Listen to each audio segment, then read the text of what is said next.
Bonjour à toutes et à tous et bienvenue pour le débrief de ce prix d'Amérique Races the Turf Legend Race. Ça y est, on y est, on vient de vivre une épreuve exceptionnelle. Et qui de mieux pour faire ce débrief avec moi que le vainqueur de cette épreuve? C'est Nicolas Bazir que j'accueille tout de suite sur le plateau. Salut Nico.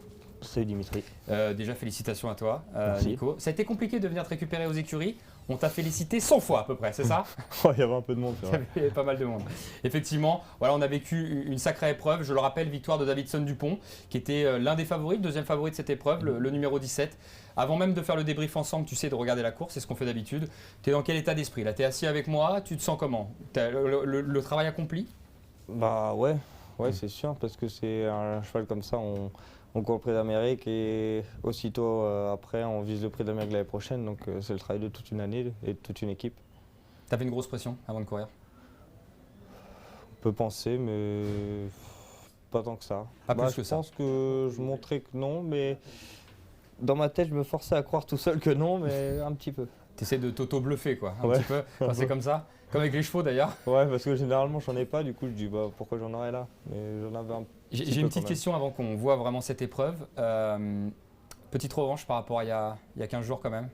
Ouais, C'est petite vrai. revanche. On rappelle ce qui s'est passé voilà, dans la dernière qualif. Tu partais peut-être pour la gloire et malheureusement, c'est les courses un peu trop sollicitées. Tu es au Ouais. galop, ou pas d'ailleurs, hein, mais voilà, est-ce que c'est une petite revanche quand même? Ah bah oui, parce que après c'est sûr que la course en elle-même était très bonne la dernière fois, mais c'est surtout frustrant et quand tu pars dans les favoris aussi pour les gens, c'est pas facile, mais au moins je sais que mon cheval il avait fait une vraie course et qu'il était très bien. On va regarder la course ensemble, on va la commenter ensemble. Tu vas nous dire, toi, voilà, comment ça s'est passé au niveau du parcours. On va la voir s'afficher dans quelques instants et après, je te poserai d'autres questions après la course, voilà, notamment peut-être les mots de ton père, voilà, juste après la course, qui ont été peut-être, qui vont être marquants. Donc voilà, début de la course, Nico. T'es bien parti hein, dans cette épreuve. Ouais, bah il faut, hein, dans ces courses-là, faut pas être à la rue. Donc ouais, j'ai pris la décision d'essayer de prendre mon départ. Alors Zakonjo était au galop, on a perdu Zakonjo au début. Et tous les favoris voilà, se retrouvent dans le groupe de tête quasiment. On voit Étonnant, toi tu es là. Il y a Cockstyle qui fait l'accélération, Feido qui est ici. Voilà. Là tu te sens bien placé déjà dès le début là? Bah ouais, après je décalais parce qu'étonnant, il était parti pour aller devant, mais il laissait passer Power, donc j'ai dit tiens faut y aller maintenant, sinon se retrouver à deux d'étonnant ça va pas être drôle. Et du coup voilà. Donc là, premier effort à faire quand même devant les tribunes. Est-ce que c'est pas embêtant de... Bon là, on sait l'issue de la fin de la course, mais est-ce que c'est pas embêtant de brûler un peu de kérosène comme ça? Si en plus j'avais l'impression qu'on allait pas mal vite, parce que j'ai pas énormément de gaz quand je suis venu, il était limite un peu froid, mais je sais qu'il est capable de le faire. Si Gallius n'était pas venu à l'extérieur, t'aurais gardé la tête et corde ou t'avais quand même l'objectif d'avoir un dos? J'aurais laissé passer étonnant. S'il y aurait aucun des deux, j'aurais pu essayer, mais avec ces deux-là, c'est des rocks. Donc, Ouais, dur. ça aide d'être emmené. On a aussi une rock qui est Bayakeno, mais là, elle se retrouve un peu à l'extérieur. Hein, Bayakeno, qui a essayé à peu près de se ranger. Donc là, tu as hésité à ressortir, non? Ouais, je suis resté un peu à deux, parce que j'avais peur que Galus y reprenne et qu'il ne veuille pas donner une course dure, du coup, qu'il ne veuille pas donner une course dure et après laisser passer étonnant et me retrouver troisième ligne. J'avais peur de ça. Mais là, j'ai compris que Yored n'était pas parti pour laisser passer. Là, on va vite encore, là. Hein. Ouais. Il y a quand même Ouais. pas mal de trains à ce moment-là. C'est deux vrais chevaux de dureté devant, donc ça roulait. Moi, j'avais pas trop de gaz derrière, j'étais pas super serein. À ce moment-là, pas serein, mais regarde, par contre, il y a beaucoup de remue-ménage. T'as zioté un peu derrière quand même ou tu t'es concentré quand même sur les chevaux de devant? J'ai regardé un coup ou deux pour pas rester mal mis, quoi, pour pas me retrouver enfermé, mais non, j'ai pas trop regardé. Là, ce qui se passe, c'est pas trop mal parce que nous sommes à 700 mètres. Delia Dupomereux qui est né au vent, on a l'impression que te couvre pas, enfin te gêne pas. Bayakeno, le wagon de 3, on le voit, avance pas plus. D'ailleurs, Onek est obligé de faire le déplacement. Il fait une sacrée course d'ailleurs, Onek. Flamme du Goutier qui embraye derrière. Bon, là, ça se passe pas mal. Tu ressors de la corde là. Bah ouais, là, fallait que j'aille devant Delia, j'étais obligé. Mais là, les deux, ils allaient vite pour moi. Et là, je me retrouvais en dehors pour prendre le virage.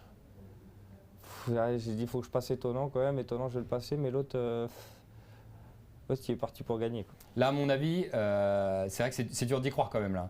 Enfin, je veux dire, c'est dur d'y croire. Il a quand même allez, 4-5 longueurs d'avance à l'entrée de la ligne droite. Ouais, en plus, je savais pas que c'était Onek, mais j'en entendais un derrière moi. Et je me suis dit, je vais être 3-4, quoi.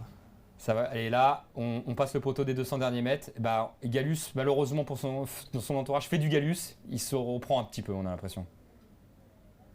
Ouais, là, il a mis le mien aussi, il a mis un vrai coup de rein de champion, quoi. Bon, passage sur le poteau. J'ai cru comprendre que tu savais pas que tu avais gagné. Ah non, je savais pas. Pour moi, il y avait rien de fait. Et qu'est-ce Peut-être que le mien, il s'allonge plus que Gallus. J'ai dit, peut-être ça peut coller, mais j'étais dans toute la descente et la plaine. Après, j'étais dans le doute, quoi. Je savais pas. T'as fait quoi? T'as demandé aux autres? Tu t'as demandé à Johan s'il se voyait gagner? Non, j'ai regardé Johan. Il m'a pas regardé. Après, j'ai continué et mon père il est arrivé et là, j'ai compris que j'ai gagné. Et donc c'est lui qui t'a annoncé la victoire. Ouais, Sympa. ouais, sympa.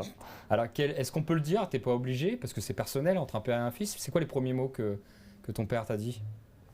Je sais même pas, ça va vite. Je va trop comprenais vite. même pas ce qui se passait. Bravo mon fils, un truc comme ça, quoi. Je sais pas, je comprends, j'ai du mal à comprendre encore que je viens de gagner la plus belle course du monde, quoi. Ouais. Bah, c'est ce que t'as fait. Ouais. Faut pas que tu l'oublies. Il y a une belle image, voilà. Vous vous teniez la main à ce niveau-là. Voilà, c'est comme tu l'as dit, c'est un accomplissement déjà à 21 ans. C'est ça qu'on rappelle. On l'a vu le podium. Théo Duval-Dessin 3e aussi, Ouais. qui est jeune comme toi. Johan aussi, bon, qui est pas vieux, mais qui est pas jeune, mais qui est pas vieux non plus. Voilà, on est dans une nouvelle génération. Tu le sens, il y a une passation un petit peu. Non, pas vraiment, parce que c'est toujours les mêmes. On n'est pas. Nous, avec Théo, on a conscience qu'on a beaucoup de chance et qu'il n'y a pas.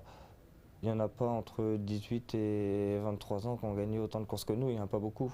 Donc vraiment, non, c'est pas encore fait entre les jeunes de notre âge et les plus anciens qui courent depuis 25 ans ici. Mais non, on est conscient qu'on a beaucoup de chance. Qu'est-ce qu'on peut se fixer comme objectif cette année, une fois qu'on a gagné le prix d'Amérique? Bon, rien, j'arrête. Tu vas arrêter là-dessus? Par la Non, grande porte. Non, je vais continuer ce que je sais faire. Essayer de bien travailler le matin et essayer de bien driver mes chevaux sans leur faire de mal. Et voilà. Tu t'es fixé un objectif de victoire en 2022? Non, pas vraiment. Peut-être un peu plus en gagner un peu plus que l'année précédente, ce que j'essaie de faire à chaque fois, mais pas vraiment. L'année dernière, j'avais gagné un peu moins, mais j'ai pris beaucoup plus de place et plus d'argent. Donc non, on va voir comment ça va se passer. D'accord, bah écoute, voilà, on a fait un peu le tour de ce débrief. Tiens, c'est vrai que je t'ai pas demandé, parce qu'on a parlé évidemment que de Davidson Dupont. Dans la course que l'on a vue, est-ce qu'il y a un cheval quand même qui t'a impressionné, Gallus, j'imagine? Ouais. Qui a fait un truc, voilà. Est-ce qu'il y en a d'autres que tu as vu à suivre à mon avis, pour ce qu'ils ont fait dans cette course? Non. Après, je Ils- regarde pratiquement que le mien. Ils étaient donc, derrière toi pour le coup. Ouais. On a dit Onek peut-être a fait quelque chose, hein, Onek. Hein. Il Ouais, vient c'est de vrai loin. qu'il est bienvenu, il a dû contourner à 4 en haut. C'est une grosse Non, perte dans l'Amérique quand même. Ouais, c'est une grosse perf parce que moi, j'y voyais pas une première chance du fait que. J'y voyais une très bonne chance, mais pas des premières chances du fait que je voulais le voir avec les vieux. Oui. Et non, là, il a montré qu'il n'était pas ridicule. Là, c'est vrai, les jeunes ont Gallus effectivement et Onek sont peut-être les chevaux à suivre dans les mois ou les années à venir, puisqu'il n'y a plus de FaceTime Bourbon. Davidson Dupont a pris la place en tout cas pour l'Amérique, mais Davidson il va vieillir. Il lui reste quoi, 2-3 ans, voilà, à courir encore, si on lui souhaite en tout cas d'aller au bout de sa carrière. Mais voilà, il y a aussi au-delà des drivers, il y a aussi la jeune génération des chevaux qui arrive derrière. C'est plutôt sympa. Ah bah oui, c'est plutôt sympa. Le mien, c'est sûr qu'il est vieillissant. C'était son 4e prix d'Amérique. Donc, non, après, comme on a vu, Onek, Gallus, c'est peut-être la relève si tout va bien. Eh ben on verra bien. Merci beaucoup Nicolas Bazir d'avoir été avec moi pour ce débrief. On va te laisser parce que voilà, même si la vidéo est diffusée un peu après, là tu as encore une course à courir. Donc on va te laisser aller courir. Nous on en a terminé pour ce débrief. Je vous rappelle que sur les réseaux sociaux du Trot, ce lundi, il y a plein de cadeaux à gagner. Donc restez connectés, restez bien connectés sur ces réseaux-là. Vous allez voir, il y a plein de surprises. Et nous on vous donne rendez-vous dans 2 semaines puisqu'il y a la revanche de ce Grand Prix de Grand Prix d'Amérique, Legend Race, puisqu'il va y avoir juste après la Speed Race. Cette fois-ci, ça sera donc départ de vitesse de 1100 mètres Autostar. C'est dans 2 semaines et on se retrouve donc sur l'hippodrome. Pas de jauge cette fois-ci et l'entrée sera gratuite. Donc voilà, venez nombreux sur l'hippodrome de Vincennes. À très bientôt, à dans 2 semaines.